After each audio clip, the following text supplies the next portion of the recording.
Welcome to Mythri news. ప్రతిక్షణం ప్రజల కోసం. అనకాపల్లి జిల్లా నర్సీపట్నంలో కాదం తొక్కిన అంగన్వాడీలు. భారీ ర్యాలీ. ఆర్డీఓ కార్యాలయం ముందు బైఠాయింపు.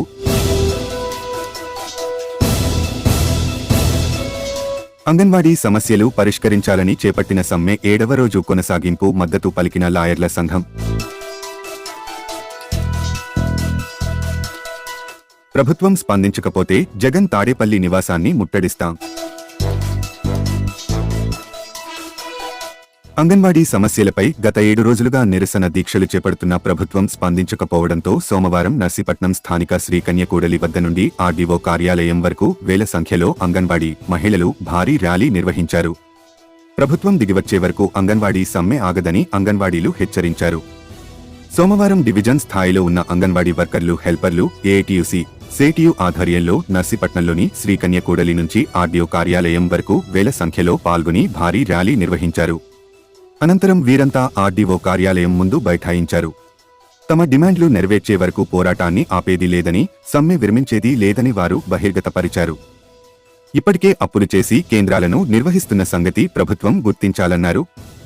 కనీస సౌకర్యాలు లేకుండానే అంగన్వాడీలు కేంద్రాలని నడుపుతున్న సంగతి ఈరోజు సచివాలయ ఉద్యోగులు, ఇతర ఉద్యోగులు గుర్తించాలన్నారు. ప్రభుత్వం మాత్రమే గుర్తించలేదని వారు అన్నారు. కార్యక్రమంలో సేటియు నాయకులు కోటేశ్వరరావు, సిఐటియు రాజు, సిపిఎం నాయకులు అప్పలరాజు, ఏఐటియుసి నాయకులు రొంగల సత్య, కె కృష్ణవేణి, నవరమణి, గడమల ఆశాజ్యోతి తదితరులు పాల్గొన్నారు.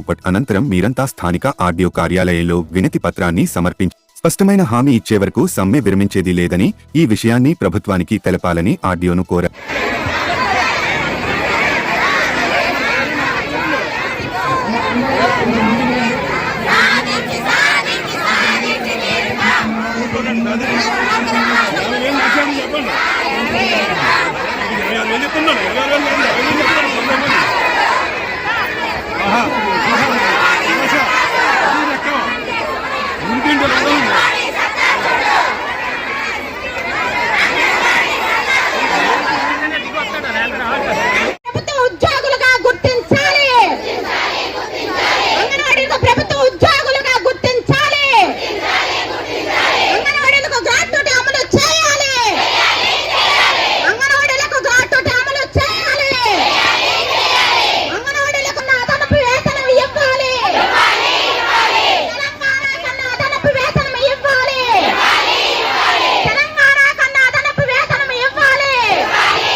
నమస్కారం. రాష్ట్ర వ్యాప్తంగా అంగన్వాడీ సిబ్బంది చేపట్టిన ఈ నిర్వాధిక సమ్మె 7వ రోజు చేరుకుంది. ఈ 7వ రోజు చేరినప్పటికీ ప్రభుత్వంలో ఎటువంటి స్పందన లేదు.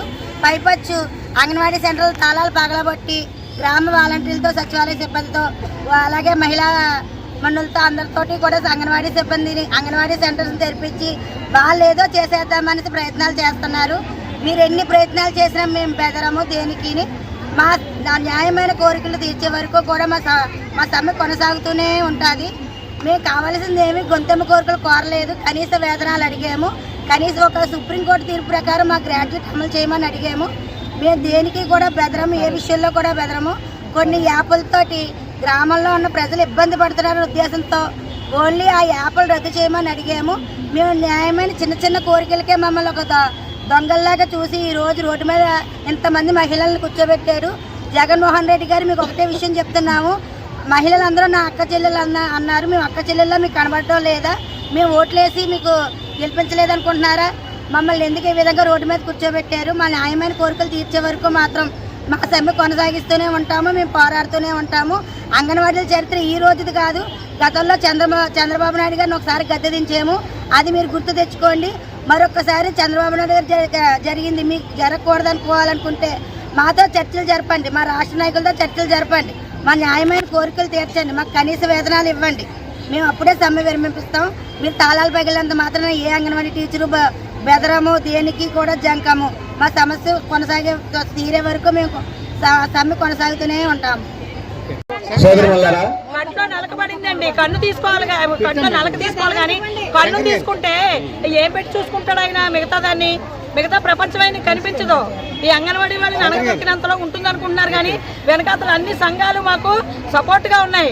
కావున ఎప్పుడు ఈయన తప్పుడు నిర్ణయం తీసుకోకుండా మమ్మల్ని ఒకవేళ కించపరిచిన మాట అయితే, మా డిమాండ్లు నెరవేర్చిన మాట అయితే తాడేపల్లిలో వెళ్ళి కూర్చొని ఆయన గద్దె దిగే వరకు మేము తాడేపల్లి దిగి రాము అని మేము ఈరోజు శపథం చేస్తున్నామండి.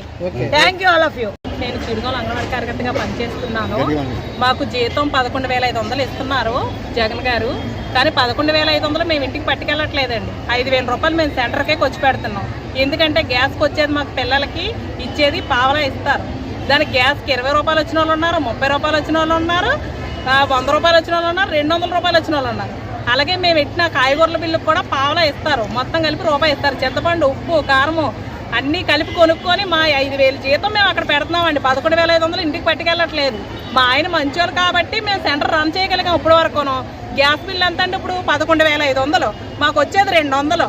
ఈ ఆవేదనతోనే మేము రోడ్డు ఎక్కాం. ఈరోజు సచివాలయం సిబ్బందితో ఈరోజు సెక్రటరీలు, విఆర్ఓలు, పోలీసులు మొత్తం అందరూ కలిపి బద్దలు కొట్టారు. ఈరోజే మా తలుపులు బద్దలు కొట్టి ఎన్ని రోజులు వండుతారండి వాళ్ళు పెట్టుబడి అవ్వకుండా? ఎవరండి చేయించేస్తారు? చేయించండి, చూస్తాం. మేము అంగన్వాడిగా మేము ప్రభుత్వాన్ని కోరుకుంటున్నాం, చేయించి 1 నెల రోజులు పెట్టచ్చండి, మేము చూస్తాం. ఎంత పెడతారో మేము చూస్తాం. మాకు ఇచ్చే రూపాయి లేకుండా మేము కష్టపడి పనిచేసి మా జీతం అక్కడ పెట్టి మా పిల్లలకు వండి పెట్టాం. ఈ రోజు నా స్కూల్లో 30 మంది పిల్లలు ప్రతి ఒక్కరు కూలి పనికి వెళ్ళిపోయి నాకు అప్పచెప్పి 4 గంటల వరకు ఉండేవారు. ఈ రోజు వాళ్ళ పిల్లలు చూసుకోవడం కోసం వాళ్ళు ఇంటి దగ్గర కూలి పనులు మానేసి ఇంటి దగ్గర ఉన్నారు. ఈ రోజు కూలి పని చేసే వాళ్ళకి ఎంత వస్తుంది? 500 రూపాయలు వస్తుంది. మేము పని చేస్తే ఎంత వస్తుంది? 300 రూపాయలు వస్తుంది. ఇది ఎంతవరకు న్యాయం అండి? సుప్రీంకోర్టు తీర్పు ఇచ్చినా సరే మీకు ఎక్కడ చలనం లేదా?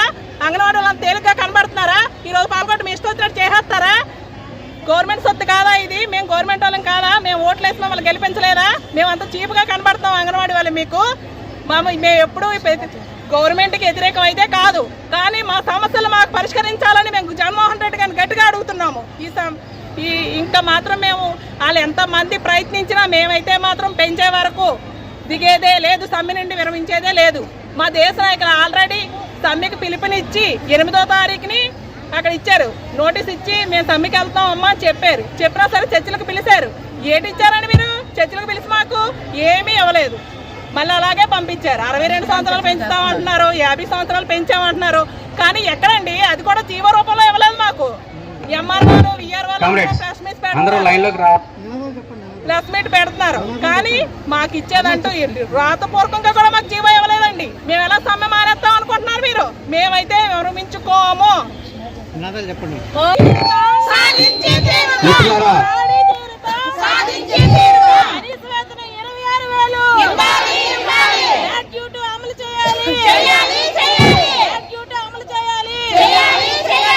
దయచేసి సహకరించండి. పాత్రికేయ మిత్రులు సామ్రాజ్యం, నేను నర్సీపట్నం మా కోరికలు నెరవేర్చమని సీఎం గారిని అడిగాము. అలాగే మా కోరికలు నెరవేరుస్తారని ఇప్పటిదాకా కూడా చూసాము. ఇప్పటికి గద్దె దిగే టైం కూడా అయిపోతుంది. ఆయనకి ఇంకా 2-3 నెలలు ఆయన గద్దెకి పక్కన కూర్చుంటారు. మా గురించి ఎక్కడా కూడా ఆలోచన చేయలేదు కాబట్టి ఈరోజు మేము ఇంత తెగించి బయటకు వచ్చి మా సమస్యలు పరిష్కారం చేయమని అడుగుతున్నాము. మరి మా గురించి కానీ మీరు ఎక్కడ గుర్తు తెచ్చుకోకపోతే మనం మాట ఇచ్చాము వాళ్ళకి, పాదయాత్రలో మనం మాట ఇచ్చాము, మిమ్మల్ని రెగ్యులర్ చేస్తామని చెప్పాము. తెలంగాణ కంటే అదనపు వేతనాలు ఇస్తామని, గ్రాడ్యుయేటీ చెల్లిస్తామని చెప్పాము కదా, కానీ వాళ్ళకి ఇంతవరకు ఇవ్వలేదు, ఇస్తామని కూడా అనలేదు. వాళ్ళందరినీ రోడ్డు మీదకి ఈడ్చిన ప్రమాదం మనకే వచ్చింది. మనం ఈడ్చాము. వాళ్ళ గురించి ఆలోచించాలని ఎక్కడ ఆలోచన చేయలేదని చెప్పి ఈరోజంతా మేము రోడ్డు మీదకి రావడం జరిగింది. మా కోరికలు నెరవేర్చకపోతే మాత్రం ఇంకా సమ్మె ఉధృతం చేస్తామని ఈ సందర్భంగా చెప్తున్నాం. వెళ్ళి విజయవాడలో క్యాంపు కార్యాలయం దగ్గర క్యాంపు కార్యాలయాన్ని ముట్టడిస్తామని ఈ సందర్భంగా తెలియజేస్తా ఉన్నాం సీఎం గారికి. మా సమస్యలు పరిష్కరించి తీరే వరకు కూడా మేము సమ్మె ఆపేది లేదని ఈ సందర్భంగా తెలియజేస్తా ఉన్నాం. మీరొచ్చి పల్లెటూరులో ఎక్కడో ఉన్న మారుమూల కూలోళ్ళ పిల్లలు మీరేం చూడలేదు. వాళ్ళు కూలి పనికి వెళ్ళిపోయినా, ఉద్యోగస్తులు ఉద్యోగానికి వెళ్ళిపోయినా వాళ్ళ పిల్లలు హక్కును చేర్చుకుని సొంత పిల్లల్లాగా చూసారు అంగన్వాడీ కార్యకర్త. వాళ్ళకి ఇచ్చే జీతం ఏర్పడండి. ఈ కోట్లు ఎన్నో స్కాములు చేసేసి వాళ్ళ దాంట్లో 1% అయితే అంగన్వాడీ కోరికలు నెరవేరుతాయి. మీరు అది గుర్తించట్లేదు. మీరు ఎంతసేపు అణగదొక్కేయాలి. ఈవేళ గ్రామ అంగన్వాడీ బిల్డింగ్లో తలుపులు తాళాలు పగలు కొట్టించేసి వాళ్ళ రికార్డు ల్యాండ్ ఓవర్ చేసి మీరు నడిపేస్తారు. రేపు పొద్దున సచివాలయం సిబ్బంది స్టాఫ్ చేస్తే ఎస్పీలు కలెక్టర్ రప్పిస్తారా? అంటే ఇలా ఈ ప్రభుత్వం ఎంతకాలం సాగుతుంది? ఓకే సోదరు మళ్ళారా ఒక్క విషయం ఇప్పుడు మేము చేసే ముఖ్యంగా మా సోదరులు నాగేశ్వరరావు చెప్పారు, ఇంతకుముందు ఏదైనా ఒక హక్కు మీద మాకు హక్కు ఉంది, ఇది ఆస్తి మాది అని చెప్పుకోవడానికి ఎంఆర్ఓ దగ్గరికి వెళ్తే దండం పెట్టేసి బాబు ఇది మరి కోర్టు పోయి తెచ్చుకోండి అనేవారు. ఆర్డీఓ గారు చాలా ఆటలు ఇచ్చారు, ఇది మా పరిధి కాదు, ఈ సివిల్ కోర్టు మ్యాటర్లు మా చేతిలో కాదని చెప్పి ఆర్డీఓ గారు కూడా మాకు కొన్ని ఆటలు ఇచ్చారు. ఏమని మీరు కోర్టుకి వెళ్ళి తెలుసుకోండి అని. అంటే కోర్టుకి ఎంత విలువ ఉందో రెవెన్యూ యంత్రాంగం అందరికీ తెలుసు. ఈరోజు ఆ కోర్టుల పరిధిని తప్పించేసి ఇప్పుడు మీకు ఏదో 100 ఎకరాలుగా భూమి ఉంటుంది, ఎప్పుడో పూర్వం ఉంది, ఆ వారసులు అందరూ చచ్చిపోతారు, మీరు వెళ్తారు. ఈవేళ గవర్నమెంట్కి ఈ హక్కును బదిలీ చేయడం వల్ల ఏముంది, అక్కడి నుంచి బాస్ గారు ఏం ఆటలైతే కలెక్టర్లు అదే చేస్తారు. కోర్టు అలా కాదు, పేదవాడు సమన్యాయం పాటిస్తుంది, వాడు పేదవాడైనా సరే ఆస్తి వాడితే వాడికే హక్కు ఇస్తుంది, టైటిల్ దక్కలేనట్ట. సో దాని మీద ఇది కేవలం లాయర్లు కేసులు రావనో లాయర్కి జరగదనో కాదు మా ఉద్యమం, కేవలం ఇది ప్రజలు, మీలో కూడా చాలామంది మూలు ఉన్న వాళ్ళు ఉంటారు, మీకు కూడా అదే పరిస్థితి. మీ ఆస్తులు మీరు కాపాడుకుంటే, ఎందుకంటే మీరు మీ ఒక్కళ్ళు చెప్తే ఇప్పుడు ఒక్కొక్క పరిధిలో దగ్గర 1000 మంది జనం ఉంటారు, ఆ 1000 మందికి మీరు బోధపరుస్తారు, ఆడవాళ్ళు కానివ్వండి వాళ్ళ హస్బెండ్ కానివ్వండి. అంటే ఇది మాకు కూడా మీ సంఘీభావం కావాలి, మీరు కూడా ప్రచారం చేయాలి, మీ ఉద్యోగాలు మీరు చేసుకోవడం కాదు. ఇలాగా జగన్మోహన్ రెడ్డి చట్టం ఇచ్చాడమ్మా చీకటి చట్టం, ఇది రద్దు చేయాలి, లేదంటే మన భూములు లాక్కు దూకుతారు, ఎవడో బినామీ గట్టి పేరు చెప్తాడు, అక్కడి నుంచి ఫోన్ వచ్చేది అమరావతి నుంచి, వాటికి ఇచ్చేస్తారు మీ ఆస్తి అంతా. కోర్టుకు వెళ్ళే అవకాశం కూడా లేదు, ఎంతమంది హైకోర్టుకి వెళ్ళి పోరాటం చేయగలరు, మనకున్న పరిధి ఏంటి, మనకున్న ఆర్థిక స్తోమత ఏంటి, మనకున్న జ్ఞానం ఏంటి. సో ఈ చట్టం వల్ల నష్టపోయేది లాయర్లు మాత్రం కాదు, ఇదంటే మీ సొంత సమస్య.